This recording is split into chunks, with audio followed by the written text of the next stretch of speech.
বন্ধুরা, আমরা তো মিউচুয়াল ফান্ডে বিনিয়োগ করি, এসআইপি করি কিংবা লামসাম করি। তো মিউচুয়াল ফান্ডের ক্ষেত্রে কি হয়, শেয়ার বাজার যখন বুলিশ হয়, মার্কেট যখন বুলিশ হয়, তখন আমাদের পোর্টফোলিওতে কি হয়, পজিটিভ রিটার্ন দেখা যায়, পোর্টফোলিও তখন গ্রিন থাকে। আর শেয়ার বাজারে যখন পতন হয়, মার্কেট যখন বেয়ারিশ হয়, তখন আমাদের মিউচুয়াল ফান্ড পোর্টফোলিও কি হয়, নেগেটিভ রিটার্ন দেখা যায়, পোর্টফোলিও তখন কি হয়, পোর্টফোলিও লাল হয়ে যায়। কিন্তু যদি এমনটা হতো ভালো হতো না, যখন শেয়ার বাজার বুলিশ তখন তো আমাদের পোর্টফোলিও গ্রিন থাকবে, মানে পজিটিভ রিটার্ন থাকবে। তার সাথে যখন শেয়ার বাজারে পতন হচ্ছে, মার্কেট যখন বেয়ারিশ, তখনই কিন্তু আমাদের পোর্টফোলিও গ্রিন থাকবে বা পজিটিভ রিটার্ন দেখা যাবে। তো বন্ধুরা, এমনটাও সম্ভব। এই জন্য সেবি নিয়ে এসছে একটা নতুন প্ল্যাটফর্ম, নতুন একটা অ্যাসেট ক্লাস, যেটার নাম হচ্ছে এসআইএফ। এসআইএফ মানে হচ্ছে স্পেশালাইজড ইনভেস্টমেন্ট ফান্ড। তো আজকের ভিডিওতে এই এসআইএফ নিয়ে আলোচনা করব। তো ভিডিওটা খুবই ইনফরমেটিভ ভিডিও হবে, তাই স্কিপ না করে লাস্ট পর্যন্ত দেখুন। তো বন্ধুরা, আমরা যারা শেয়ার বাজারে বিনিয়োগ করতে চাই কিন্তু আমাদের এনাফ নলেজ নেই, কি সময় নেই, বা ডাইরেক্ট স্টকে ইনভেস্ট করতে ভয় পায়, তো আমাদের কাছে শেয়ার বাজারে বিনিয়োগ করার মেনলি তিনটে অপশন আছে। যারা ডাইরেক্ট স্টকে ইনভেস্ট করতে ভয় পায়, সেটা কি কি? প্রথম যেটা হচ্ছে সেটা হচ্ছে মিউচুয়াল ফান্ড। কি? Mutual fund. 2 নম্বর যেটা হচ্ছে সেটা হচ্ছে ইটিএফ। আর 3 নম্বর যেটা সেটা হচ্ছে কি? পিএমএস। ঠিক আছে, মিউচুয়াল ফান্ড, ইটিএফ তো আমরা জানি। আর পিএমএস কি? পিএমএস মানে হচ্ছে পোর্টফোলিও ম্যানেজমেন্ট সার্ভিস। ঠিক আছে, তো মিউচুয়াল ফান্ড আর ইটিএফ এর ক্ষেত্রে কি হয়, মিউচুয়াল ফান্ড ইটিএফ এর ক্ষেত্রে আপনি মিনিমাম 100 টাকা দিয়েও শেয়ার বাজারে বিনিয়োগ করতে পারবেন। আপনি মিনিমাম 100 টাকা দিয়েও শেয়ার বাজারে বিনিয়োগ করতে পারবেন, মানে এখানে রিটেলরা পার্টিসিপেট করতে পারবে। আর এখানে কি হয়, মার্কেট যখন বুলিশ হয় তখন আপনার রিটার্ন কি হবে, আপনার রিটার্ন পজিটিভ হবে। আর মার্কেট যখন বেয়ারিশ হবে তখন আপনার রিটার্ন কি হবে, নেগেটিভ হবে। ঠিক আছে, আর এদিকে পিএমএস কি? পিএমএস মানে পোর্টফোলিও ম্যানেজমেন্ট সার্ভিস, যেখানে আপনাকে বিনিয়োগ করতে হলে মিনিমাম 50 লাখ টাকা চাই। 50 লাখ, 50 লাখ মিনিমাম আপনাকে ব্যালেন্স মেনটেন করতে হবে, তবে আপনি ইনভেস্ট করতে পারবেন। এখানে কি হয়, রিটেল ইনভেস্টররা পার্টিসিপেট করতে পারে না। ঠিক আছে, এই যে যারা আছে হাই নেটওয়ার্থ, তারাই পার্টিসিপেট করতে পারে, যেহেতু 50 লাখ টাকা চাই মিনিমাম। এখানে মার্কেট যখন বুলিশ হয় তখন কি হয়, রিটার্ন তো আপনার পজিটিভ থাকবে।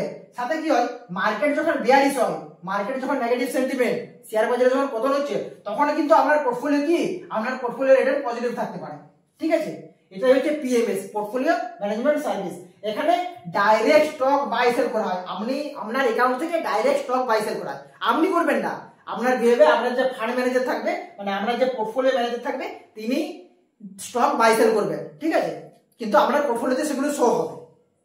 আর মিউচুয়াল ফান্ডের ক্ষেত্রে কি হয়, ডাইরেক্ট স্টক ফান্ড ম্যানেজাররা বাই সেল করে, কিন্তু সেগুলো আমাদের অ্যাকাউন্টে শো হয় না। আমাদের অ্যাকাউন্টে কিছু হয়, ইউনিট বাই সেল, আমরা ইউনিট পাই, ইউনিটটাকে আমরা বাই করি, ইউনিটটাকে আমরা সেল করি। ডাইরেক্ট স্টকের বাই সেল কিন্তু মিউচুয়াল ফান্ড ইটিএফ এর ক্ষেত্রে হয় না। ঠিক আছে, তো এখানে কি, মিউচুয়াল ফান্ড ইটিএফ আপনি 100 টাকা দিয়ে বিনিয়োগ করতে পারবেন, আর এখানে 50 লাখ টাকা দিয়ে বিনিয়োগ করতে হবে।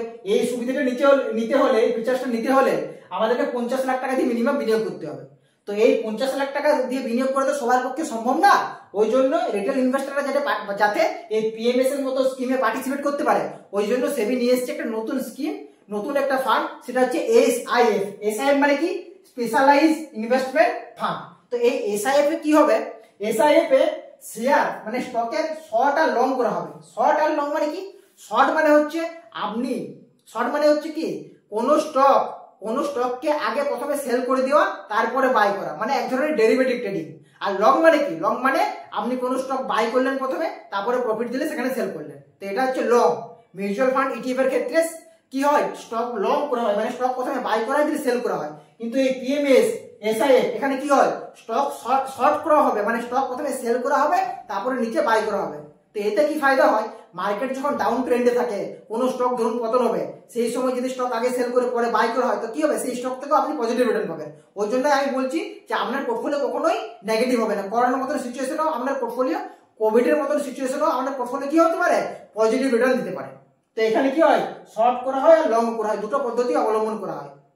ঠিক আছে, এই এসআইএফ এ রিস্ক ক্যাটাগরি কি আছে, রিস্ক ক্যাটাগরি বিভিন্ন ব্যান্ড থাকবে, রিস্ক ক্যাটাগরি বিভিন্ন রকম ব্যান্ড থাকবে, 1 থেকে 5 নাম্বার অনুযায়ী ব্যান্ড থাকবে।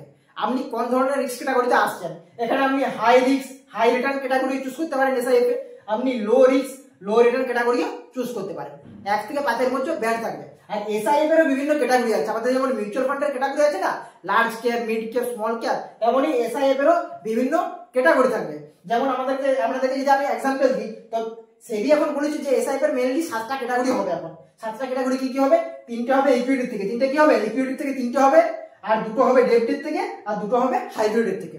তো একটা ফান্ডের আমি যদি এক্সাম্পল দিই এসআইপি এর ক্ষেত্রে, যদি এক্সাম্পল দিই তো ইকুইটির ক্ষেত্রে একটা ফান্ড এমন হতে পারে equity long short fund flexi cap. Flexi cap মানে কি, সেখানে আমরা large cap mid cap small cap সব ধরনের স্টকে ইনভেস্টমেন্ট হবে।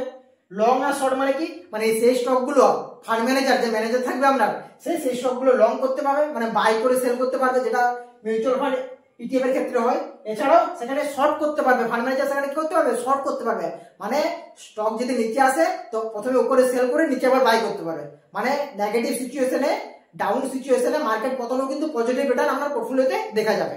ঠিক আছে, আর এখানে আপনার যে মিনিমাম ইনভেস্টমেন্ট সেটা হচ্ছে কত, 10 লাখ টাকা।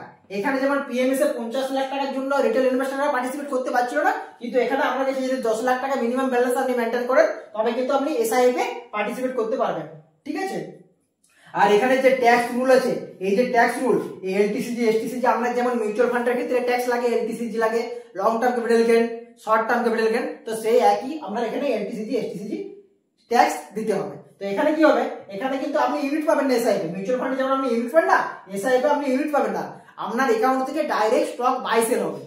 সেই যে স্টক বাই সেল হবে সেটা কিন্তু আপনি করবেন না, আপনার যে ফান্ড ম্যানেজার থাকবে, আপনার যে পোর্টফোলিও ম্যানেজার থাকবে তিনিই করবেন। মানে এসআইপিটা আমরা বলতে পারি এই পিএমএস এর ছোট ভাই, যাতে রিটেল ইনভেস্টররা পিএমএস এর মতো স্কিমে পার্টিসিপেট করতে পারে, ওই জন্য সেবি নিয়ে এসছে এসআইএফ।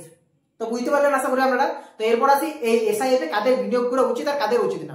তো আমার হিসেবে এসআইএফ এ বিনিয়োগ করতে হলে প্রথমে তো আমরা 10 লাখ টাকা মিনিমাম ব্যালেন্স মেইনটেইন করতে হবে।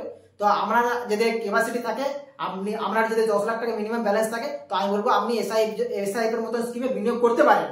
তবে এখানে হাই রিস্ক হয়, তবে রিটার্নেরও চান্স অনেক বেশি, হাই রিটার্ন থাকে।